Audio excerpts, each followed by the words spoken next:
Hey nerds, what's up? It's beginning to look a lot like Christmas. Yay! I think this is my first video. No, this is not my first video posting in December, but it is my first video since putting up my tree. I have a big tree for the first time ever in this apartment, like that's my own, and I'm just obsessed with the Christmas spirit and I'm so excited. But this video is going to be talking about my November wrap-up. So let's get into this because I read 7 books this month. Starting off with my stats, as per usual, I read 7 books this month, and of those 7 books, I read 2 of them physically and I read 5 audiobooks. This has been a very normal trend for the last like 6 months, I would say. I'm reading a lot of audiobooks and I'm not reading very much physically, and I think that just comes from I've been in school and I've been working full-time for the first time ever since being in school, so I'm struggling with my time management as far as like being able to sit down and read. So that's still a thing that's happening, but I do really love audiobooks. I've noticed that this month in December, so far it's it's December 12th. I haven't read a book yet. I haven't finished a book yet. I'm in the middle of 3 of them. This is a thing that keeps happening to me. Audiobooks are a lifesaver, but I also really love podcasts. So what I was saying was that in December I haven't been reading as much because I've been listening to a lot of podcasts. Moving on, I read 1 dystopian, 2 fantasies, 1 paranormal, 2 contemporaries, and 1 nonfiction book. So this also has been very normal for my year, which is that I've been reading very widely. I've always kind of been a wide reader when it comes to genres. I don't have a particular genre that I really stick to or anything like that, so I love that I'm staying varied there. And then I read 1 nonfiction, like I said. I read 3 young adults, 3 new adults, and 1 adult. Now, with the new adults, I'm kind of basing what I put in new adult after I read it. Like, is this an adult or a young adult? Which one is it? And I'm kind of putting that, this is an opinion part, because the fact of the matter is that new adult is never stated anymore. I read 1 3-star book, 2 4-star books, and 4 5-star books, so I'm having a great time. And I read in total 2,775 pages, which is not my best reading month by any means, but it's not horrible either, so I'm very happy with that. This is going to include both my Weekend Contemporary-a-thon books and my regular for the month books, but I did post a Contemporary-a-thon vlog, and so a lot of those books are in that vlog if you wanted to watch it and see more details as I'm reading them and what I thought of them as I read. But moving on, we're gonna start with one that some people really love, but it was my 3-star book, and I read Ninth House by Leigh Bardugo. I listened to this on audiobook. It was fine. The thing that I've realized with booktube in general is that I need to stop listening to the hype, because the hype fucks with me a lot. I was expecting a 5 out of 5-star read here, and it wasn't, and I should have known better because Leigh Bardugo is not my favorite author. I also don't love her other series. I'm also drinking tea out of an Accio teacup, but I also don't love her other series. The Grisha trilogy was just another average story to me. I think I gave them 4 and 3 stars, and honestly, if I read them now, I'd probably give them 3 and 2 stars, because I'm a little bit pickier now than I was. Six of Crows was better, and I gave it a 4 out of 5 stars, but again, like, the hype behind Leigh Bardugo's books, I don't agree with. So this book follows a girl named Alex who, before the story starts, she is the sole survivor of a homicide that occurred, and because of the mysterious situations that happened during this homicide, the secret society from Yale that I can't remember the name of, but it's the 9th one, the 9th house, ha ha ha, wants to recruit her and train her to be a part of their secret society, and that the 9th house is essentially in charge of making sure the 8 other secret societies do all of their stuff within the confines of their rules, and there's occult magic in this story. We follow 2 timelines and 2 point of views. One is Alex's in present time, and one is her mentor, who I can't remember his name, and in present time he has gone missing. So then you're watching him before he went missing. And like I said, it was just fine. I didn't love the magic in it. I thought it was kind of muddy and confusing. I also, just like everybody, a lot of people on BookTube were talking about how like dark and twisted and ooh this book was, and oh it's definitely adult, and like this read like a casual young adult novel, and it wasn't that scary or creepy or anything in my opinion. Like, you guys are not reading creepy enough stuff because this was not that creepy. There is some trigger warnings in this book, there's some sexual assault and stuff like that, and I know that a lot of people were talking about that scene, and I just don't think, obviously like any sexual assault is horrifying, but the way this story was written, it was just bland. Like, I don't know, not that scene itself, but the whole story, the whole thing, it just felt very bland, and I'm done talking about it. I'm sorry that I didn't like it that much. The next book I read was an ARC that I received from Penguin Teen, so thank you very much, Penguin. This book came out in October, and it is Fireborn by Rosaria Munda, or Rosaria Munda. I'm not sure the exact pronunciation, but this is a high fantasy novel, and it is about these two main characters, Annie and Lee. And Annie is a girl from the like poor area of this country, and she saw a lot of the horrific things that occurred before the new government took over and the old government fell. Lee is the one surviving son of one of the main lords of the previous government, and he was taken and put into an orphanage, and so nobody knows who he really is and that he's one of the survivors. Years later now, we're in the 20s, so this is new adult, in my opinion. I also put Ninth House as a new adult book. We have Lee and Annie training to become dragon riders, and in the past, dragon riders were like the revered, the elite, etc. And so there's a lot of still negative connotations with the fact that Annie comes from being poor, but she's now training to be a dragon rider and blah blah blah, and there's this fear that Lee might get found out because he was always planned to be a dragon rider, and now he's gonna be a dragon rider even though he shouldn't even be alive. War happens, dragons, fantasy. This book felt a lot like a tame, less complex, but not in a bad way, form of Game of Thrones, where the magic is super subtle. Like Game of Thrones, until later seasons or books, the magic isn't really there, but they do talk about dragons and stuff. This book obviously has dragons, but that's basically all the fantasy that there is. I really liked this. I gave it a 4 out of 5 stars. I'm definitely interested in reading her next book. I'm pretty sure this is going to be a series, I think, because the way that it ended, I don't think this is just a standalone, but I enjoyed. I also read A Single Light by Tosca Lee. This is a thriller. It's an epidemic thriller. This is the sequel to The Line Between by Tosca Lee. The Line Between is about a girl who, when she was young, her mother took her and her sister, and the three of them joined a cult, and then now in her young adulthood she is trying to get out of the cult and run away, and there's an epidemic happening, and it is fucking fantastic. The sequel was fantastic. This book, the first book does not have this feeling, but this book has kind of these like zombie apocalypse feeling, even though it's not zombies, and I can't explain further without telling you any more of spoilers. So I really like this. I really enjoyed the first book. Please read it if you like thrillers. Epidemics is the scariest shit for me. Like, that is the thing that freaks me out because it's realistic. It could happen. It's terrifying. That book was great. I read both of these books physically as well.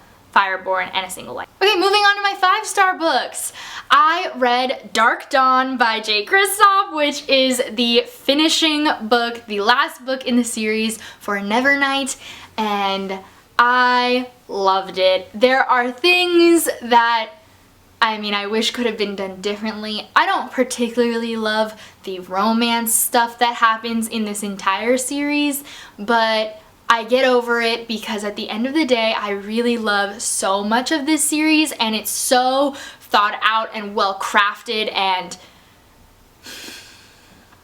is so good. The one thing I will say that like really made me squinty-eyed is that the book is written as if you're being told the story of Mia Corvair, and the author speaks to you as if they know that you're reading it. So like it's clearly an actual book written and you're reading the book, like it's very meta. And in the third book we find out who the author of the books, of the tomes are and where they are and all of this stuff.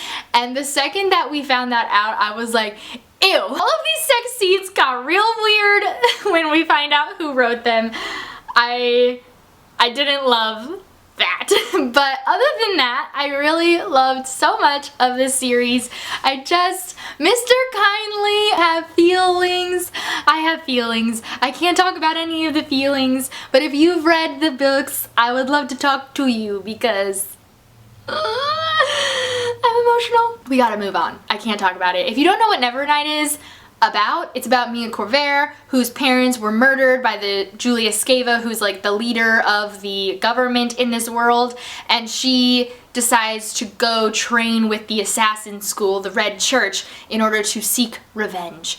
And that is how the story starts, and that is not where the story ends, and we have a lot of things that we need to talk about and you need to read. Okay, bye. I also read With the Fire on High by Elizabeth Acevedo. This was not originally on my TBR for this month, but I read it during Contemporary-a-thon, and holy shit, I really loved it. I listened to this on audiobook. I also listened to Dark Dawn on audiobook. I listened to this on audiobook and it was fucking phenomenal. Elizabeth Acevedo narrates her own stories, and well, at least she's narrated her first two. I also listened to The Poet X, and she has become one of my favorite authors, and I definitely highly recommend listening to her novels. She just has such a beautiful narration, and the way she chooses to say what she's written is just beautiful. This book follows a girl named Imani who, when she was in 9th grade, got pregnant and had a baby, and so now she is a senior with a daughter named Emma, and there is so much in this book that I fucking loved. So at the base of the story, it's about Imani figuring out how to graduate with her daughter, and she really wants to take this cooking class, but it would also cost money because they have a spring trip that the class goes on in order to like learn how to cook in real kitchens, and it's good. They go to Spain and all this stuff, and it's about like her having to prioritize and figure out how to juggle all of those things as a mom. And then there's also a romance in this book. There's also like the whole discussion of how to parent without being in a relationship together. So like a mom and a dad who aren't married or together or whatever, parenting together, and like so many amazing conversations happened between Imani and the father of her child who she is not dating, and I loved that part so much. I'm gonna cry thinking about it. It was so emotional for me to read, coming from being the daughter of parents who have not been together since I was 1 year old. So basically I've lived my whole life without parents together. They have their own relationships and stuff, and I have step parents and half siblings and all that good stuff, and that comes later, but I just really loved the conversations that happened about parenting when it's not together, and it just was so amazing. And then also like just everything that Elizabeth Acevedo writes, you should read. I loved it a lot. I also read I Wish You All the Best by Mason Deaver. This is another young adult contemporary that I listened to on audiobook. Both With the Fire on High and I Wish You All the Best are on Hoopla, so if you have access to Hoopla, it's free to get and listen to, and they are both really good. I Wish You All the Best is about a non-binary teenager, and their name is Benji, and Benji comes out to their parents, and their parents kick them out, and they go and live with their estranged sister who they haven't seen since they were a little kid. Whew! It hurt a lot. This whole story was fantastic.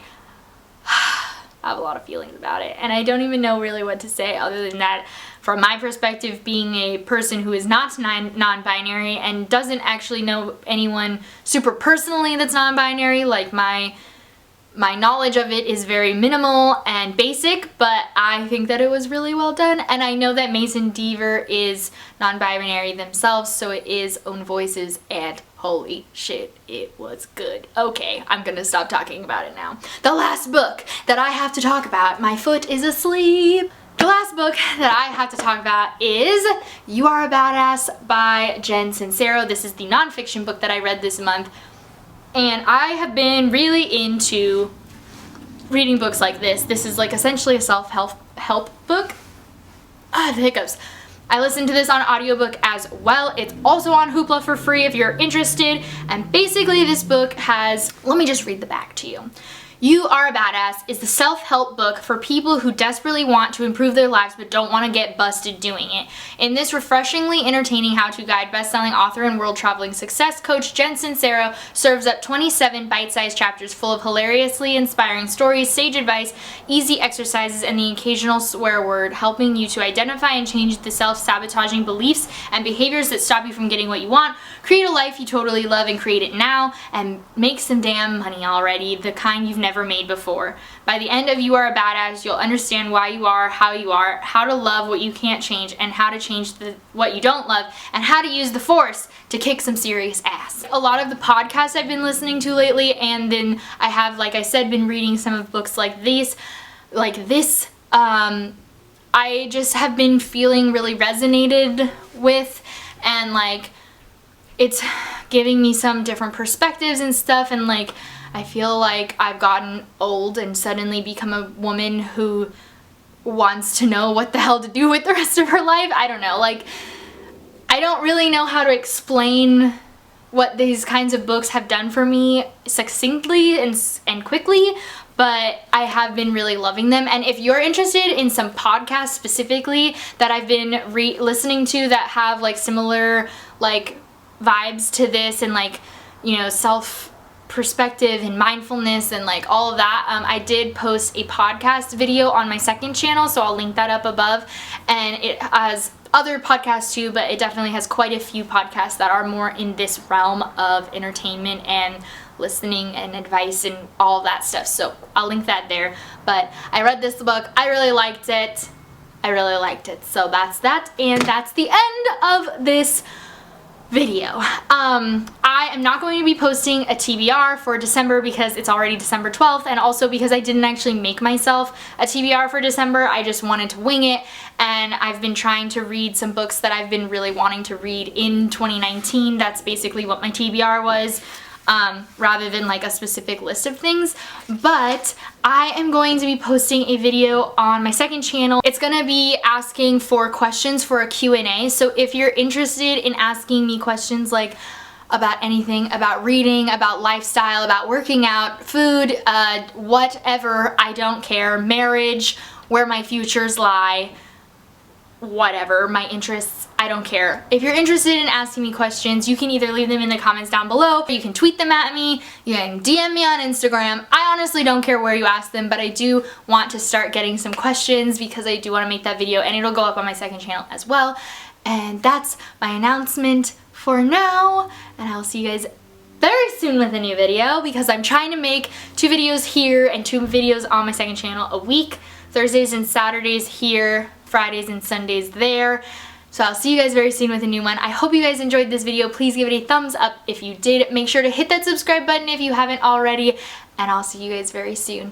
Bye! I love you guys!